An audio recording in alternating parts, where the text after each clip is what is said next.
Halo semuanya, perkenalkan nama saya Michael Armadra. Kembali lagi di channel saya. Hari ini saya akan memberikan sedikit materi tentang suap menyuap. Nah, materi ini diambil dari buku anti korupsi. Oke, suap menyuap. Suap adalah salah satu tindakan yang telah lama mengakar dalam masyarakat. Umumnya, suap diberikan kepada orang yang berpengaruh atau pejabat agar melakukan atau tidak melakukan sesuatu yang berhubungan dengan jabatannya. Pemberi suap biasanya memiliki tujuan agar keinginannya tercapai, baik berupa keuntungan tertentu ataupun agar terbebas dari suatu hukuman atau proses hukum. Ya, jadi gak heran loh kalau yang paling banyak disuap itu pejabat. Ya karena dia memiliki peranan penting untuk memutuskan sesuatu, ya kayak memberikan izin atau memberikan proyek pemerintah.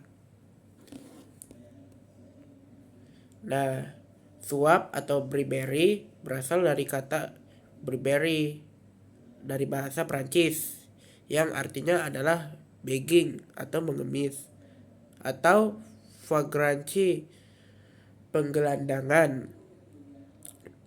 Dalam perkembangannya, bribe bermakna sedekah. Blackmail atau extortion itu pungutan liar dalam kaitannya dengan pemberian atau hadiah yang diterima atau diberikan dengan maksud untuk mempengaruhi secara jahat atau korup. Jadi maksudnya itu memberikan hadiah kepada orang ya berupa uang atau hadiah yang mahal untuk menyogok. Maksudnya itu ya misalkan nih, kamu bisa gak masukin aku ke pekerjaan ini? Oh maaf gak bisa, tapi aku bayar 1 juta. Kamu mau gak masukin aku ke pekerjaan itu? Oh boleh deh. Nah 1 juta itu tuh adalah uang atau hadiah yang jahat, bermaksud jahat, yang diterima. Ya, pelaku suap menyuap itu ya seharusnya malu dong apabila menghayati makna dari kata suap yang sangat tercela dan bahkan sangat merendahkan martabat kemanusiaan, ya terutama bagi si penerima suap.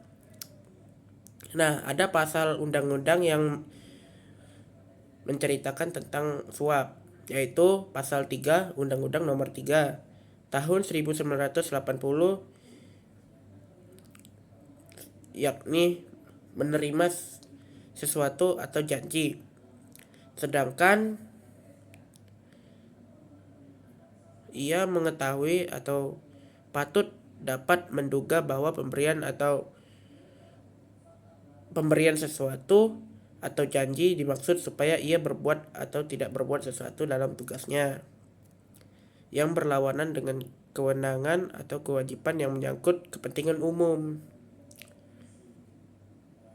Suap itu sering diberikan kepada penegak hukum seperti polisi, jaksa, dan hakim. Demikian pula para pejabat bea cukai serta pejabat yang berkaitan dengan pemberian izin, ya kayak izin dengan dengan mendirikan bangunan, ya dan lain-lain. Suap juga sudah merambah ke dunia pendidikan, baik tahap penerimaan mahasiswa atau mahasiswi yang baru, kenaikan kelas, kelulusan, bahkan untuk memperoleh nilai tertentu dalam ujian mata pelajaran atau mata kuliah. Dalam proses menyusun anggaran pun diwarnai suap guna mendapat jumlah anggaran yang diinginkan.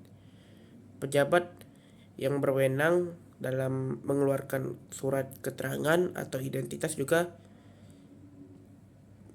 rawan dengan praktik suap.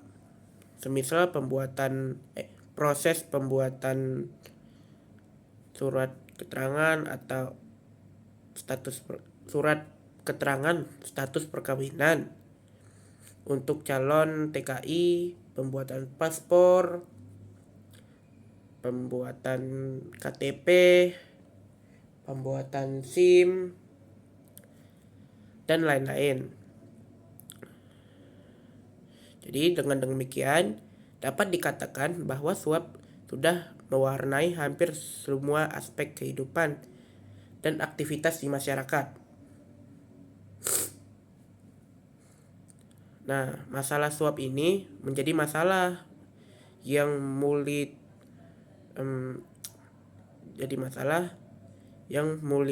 multidimensional karena menyangkut masalah sosial, moral, hukum, ekonomi, bahkan keamanan.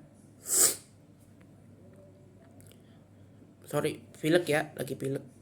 Kalau ngerasa jijik ya mohon maaf ya. Dalam keseharian, contoh tindakan menyimpang kategori penyuapan adalah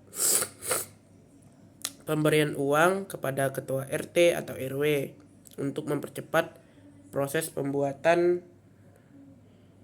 surat keterangan domisili.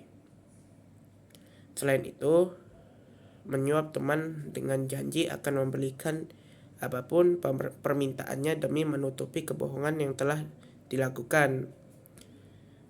Itu juga merupakan contoh nyata penyuapan dalam kehidupan sehari-hari. Di lingkungan sekolah, contoh penyuapan seperti ketika ada oknum tertentu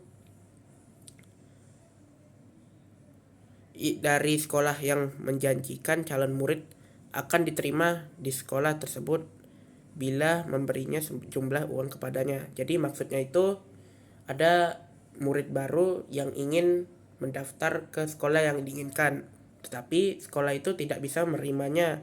Tetapi orang tua anak tersebut menyuap guru itu atau siapapun yang menyangkut dengan pengurusan penerimaan siswa baru. Nah, itu disuap agar siswa baru tersebut bisa masuk ke sekolah yang diinginkannya. Nah, begitulah contohnya. Oke.